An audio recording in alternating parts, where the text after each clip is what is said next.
ቤት የሚገነባው እያንዳንዱ ሰው የቤት ባለቤት ለማድረግ ይመስላችኋል? ሰላም፣ በክፍል 11 ተገናኝተናል። ዛሬ ማውራችሁ የከተማችንን በዳታ እንዳነበብኩት 25% የቤት አቅርቦት ለማሻሻል በግሉም በመንግስትም ዘርፍ የሚሰራ ስራ እንዳለ ታውቃላችሁ። ሆኖም ግን ይሄ ሁሉ ስራ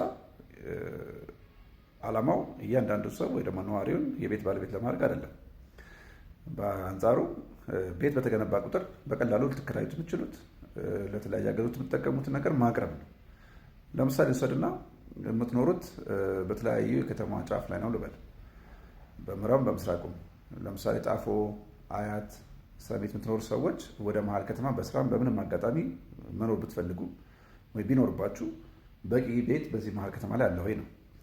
በደቡብ በኩል ሂደን ወደ ቃሊቲ እንደዚህ ሳሪስ አቃቂ መኖር ያለባቸው ሰዎች ደግሞ በተቃራኒ አቅጣጫ ፒያሳ እንደዚህ መኖር ቢኖርባችሁ በዚህ በኩል በቂ አቅርቦት በቀላሉ ሄዳችሁ የምትከራዩት ቤት አለ ወይ የሚናሳለን። ወደ ምዕራብ ከሄዳችሁ ለዛ ቤተል እዛ ኮልፌ ምንም ብላችሁ በተለያየ አጋጣሚ ወደ ጦር ኃይሎች መምጣት ትፈልጉ፣ ወደ ስቴዲየም መምጣት ትፈልጉ፣ እንዲሁም ወደ መገናኛ መምጣት ትፈልጉ በቂ የቤት አቅርቦት አለ ወይ የሚለው ይሆናል ማለት ነው።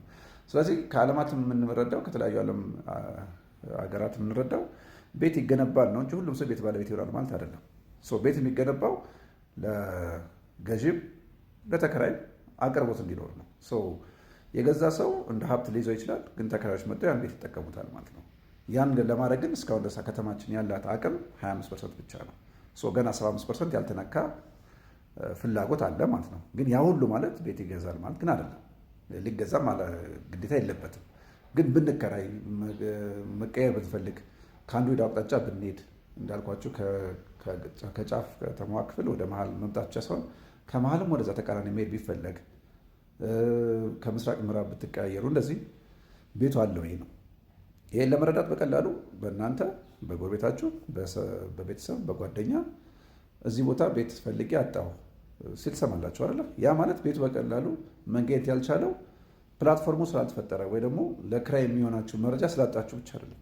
ቤቱ ራሱ በቀላሉ ስላልተሰራ ወይ ደግሞ ብዙ ቤት አቅርቦት ስለሌለ ማግኘት አልቻለም ወይም አልቻላችሁም ማለት ነው። ስለዚህ የቤት የመገንባት ዓላማው ልትገዙት አይደለም ልትከራዩት ጭምር ነው። ስለዚህ ቤት ለአከራይ ሀብት ነው፣ ለተከራይ ደግሞ የጊዜያዊም ሆነ በቋሚነት የሚጠቀምበት ቦታ ማረፊያ ቦታ ነው ማለት ነው። ስለዚህ የምታርፉበት ቤት የግድ የገዛችሁት ወይ ደግሞ እናንተ ሀብት መሆኑ አይጠበቅበትም። ሌሎች ክፍለ ሀገሮች ከሄዳችሁ ቤት በሌላ ትርጉም አለው፣ ግን እንደ አዲስ አበባ ነው የምነግራችሁ። አዲስ አበባን ደግሞ ከሌሎች ዓለማት ጋር ያለውን የሀሳብ ግንኙነት አስመልክቶ ነው የምነግራችሁ። እናንተ በቀላል ቤት አግኝታችኋል ወይ? ስትከራዩ በቀላሉ ቤት አግኝታችኋል ወይ? ጓደኞቻችሁ በቀላሉ ቤት አግኝተዋል መከራየት የሚችሉት? ያ ከሌለ ቤት አቅርቦት የለም ማለት ነው። ግን መንግስትም ቢሰራ የግል ባለሀብቱ ቢሰራ ቅድም እንዳልኳችሁ ከ25% በላይ መሄድ አልቻለም እስካሁን ማለት ነው። ከዚህም በላይ ብዙ ቤት መገንባት ያለበት ዓላማው ለተደራሽ የሚሆነው ለነዋሪው በቀላሉ ተከራይቶ ከቦታ ቦታ ተንቀሳቅሶ መስራት የሚችልበትን አማራጭ መፍጠር ነው። በዚህ ላይ የተለየ ሀሳብ ካላችሁ ሼር አድርጉኝ። አመሰግናለሁ።